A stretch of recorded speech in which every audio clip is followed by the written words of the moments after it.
Hello and welcome back to my model railway wish list.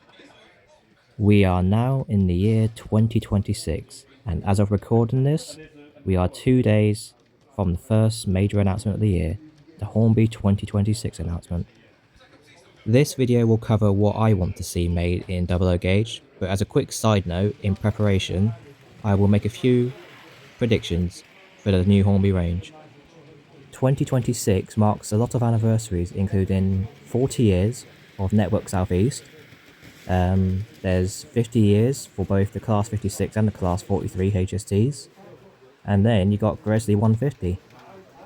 So my prediction is all of those categories are going to be represented in some way in the new range. Also, a retooled, rebuilt Merchant Navy. Please, Hornby.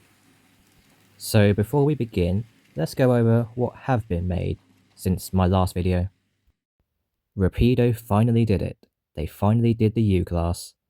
Although it's not the K-Class rebuild, I'm still very happy and have pre-ordered one. Hornby also hit the nail on the head with the Great Western Saint in both original and BR formats, as well as Lady of Legend. I haven't got around to purchasing this yet, but believe me, it's on my radar. I will get it. Last year, I said I wanted to see more budget DMUs and EMUs, and Hornby have knocked it out the park again with the announcement of a newly tooled Class 800 for the Hornby Railroad range. It ticks all the criteria that I stated in the video last year, and I will certainly be looking to try and get one of these too. With all of that out of the way, let's begin with the wish list. Where to begin?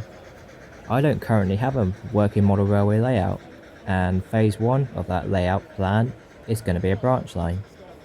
So what can I use on a branch line, I wonder? Ooh, I've got an idea. The Midland and Southwestern Junction Railway 240s. Okay, you're probably thinking, what on earth are these? So 3 of these were ordered from Dubs & Co of Glasgow in 1894 and numbered 10, 11 and 12, and they worked on their railway until being inherited by the Great Western Railway, where they were reboilered. This was also the railway that gave us Galloping Gertie. Oh, now that would be an engine to do as well. Wait, no. Getting distracted by moguls again. Back on topic.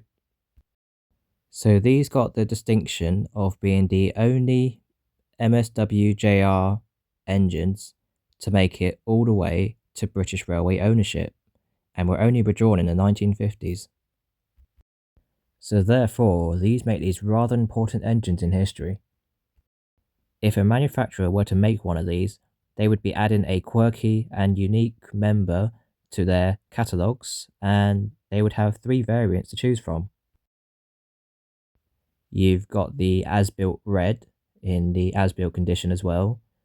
You would have the Great Western green with the Great Western condition boiler, as well as BR black, because they did make it that far. If I had to pick a manufacturer who I think would end up doing this, I feel like it would be Rapido. They seem to specialise in doing unique prototypes, and they will look for something with more than one variant. Well, you got 3 variants here, 2 different conditions. I think it could work for them. Before proceeding further, I will tell you the reasons behind most of these choices, and that is because my new model railway will be centred around Reading, Oxford and Banbury as inspirations. So these choices, you will start seeing the links as we go along. These locomotives saw out their days on the Lambourne branch, otherwise known as the Lambourne Valley Railway, with one loco even being based at Reading Sheds. And also to show how significant they are to the area, there is a picture of one on my calendar. Next up, we have Slough Estates number 3 and number 5. Number 3 and number 5 were built in 1924 and 1939 respectively, and could be seen in the exchange sidings beside the Great Western Main Line at Slough, so you could easily have your Great Western locomotives running alongside one of these. They were withdrawn in the 1970s too, so you could easily have BR Blue locomotives running alongside these. The Slough and Windsor Model Railway exhibition that I was stewarding at last year was done in aid of the overhaul of Slough Estates Number 3, which is also close to completion at this time. If I had to hazard a guess at a company that could make this, I would probably say Hornby, since they have done the Peckett B2 in the past, which is also an industrial saddle tank. Staying in Berkshire, we have another locomotive that's always been on my wish list, and that is the Huntley and Palmer's fireless locomotives. Now, I'm aware that Hornby have already done a Huntley and Palmer's locomotive, that being Peckett's C and D, which I do have one of in my collection. It was these fireless locomotives that saw out the days of the factory, therefore being photographed way more often. These Bagnall machines were built in 1932 and so would cover a lot of eras, as well as one being preserved. Now, despite mentioning Hornby, I feel like because of their experience with fireless locomotives already, Rapido once again might have a chance at doing this in the future. Maybe. Nope. I know the rusting's been made. Look ahead of it.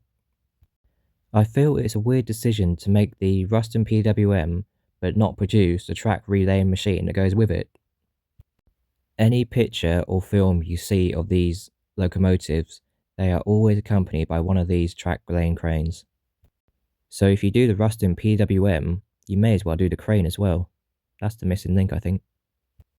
As seen here, they would be dragged to the work site, dead in tow, via another train, so you could easily plonk them in with another locomotive on the front. The one I'd be interested in would be the Western region one.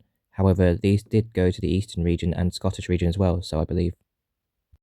As for who would make these, I would hope it would be Hedian, but I don't know wagon manufacturers that well, so could be anyone.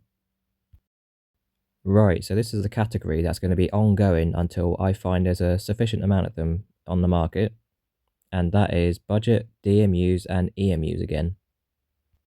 As stated earlier, I am really pleased to see the Class 800 in the Hornby Railroad range. Like I said before, it fits the bill for what was needed, and I hope they keep going with it.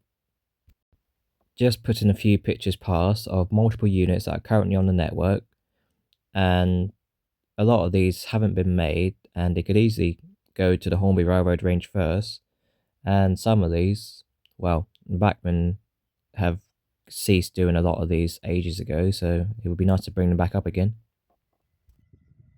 Once again, no, I'm not interested in the new tool Class 70, but we're still on the topic of budget. In the last few years, we have had the Hatton's Genesis coaches and the Rapido Evolution coaches coming out soon, so how about we move on to generic wagons next? How about some generic container wagons? I personally can't tell the difference between most of these.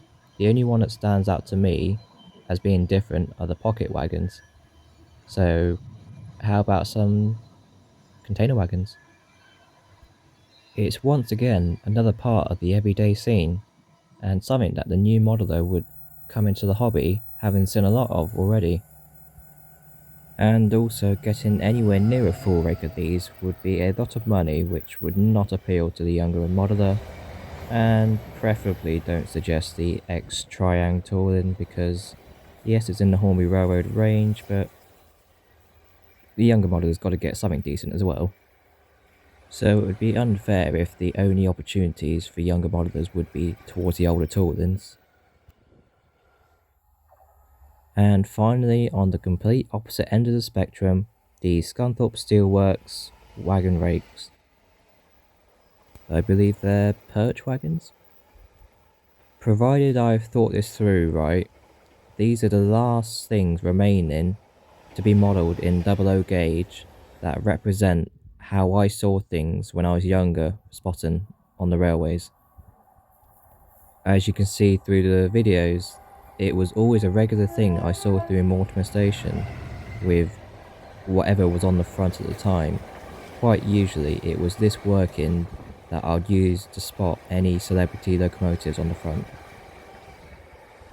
And it is a regular working on the national network today, so it would appeal to quite a lot of modern image modelers, especially with the variety of traction on the front, and in this case what's also on the back as well. I feel like if anyone's going to do this, it's going to be Revolution trains. I feel like they're the sort of people that will do this. That is all the new tool stuff that I would like to see done in 00 gauge, so I'll do a quick fire round at the end of the retools I'd like to see, because there's not that many.